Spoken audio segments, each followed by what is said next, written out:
সাআতুম মিন ইয়াউমিল জুমআহ, জুমার দিনের কোন এক সময়, এটা সুস্পষ্ট করে বলা নেই কোন সময়টা।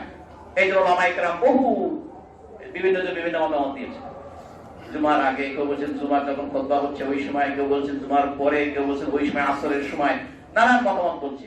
কিন্তু আমরা যদি যার যখন সুযোগ হয়, আল্লাহর রাসূল বলেছেন যে জুমার কোন এক সময় দোয়া কবুল হয়। আপনি নিজের মন থেকে যে কোনো একটা সময় আপনার উপযোগী অনুযায়ী সময় নির্ধারণ করে যদি সেভাবে আল্লাহর কাছে দোয়া করা হইতে পারে, তো ওই সময়টাই আমরা দোয়া কবুল করে নিচ্ছি। কথা ঠিক না বেঠিক?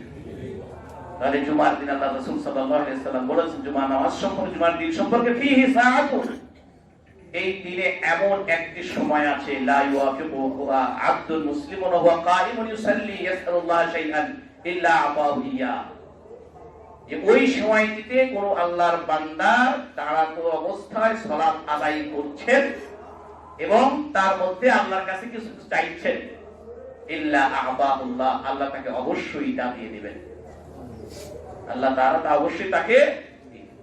তাহলে আমরা যখন মসজিদে আসি, এসে যদি সালাত আদায় করি, ওই সময়টাও আপনার জন্য আল্লাহর পাক দোয়া কবুলের জন্য ওই সালাতটাই আপনার জন্য কবুল করতে পারে। এটা বুখারী মুসলিমের হাদিস।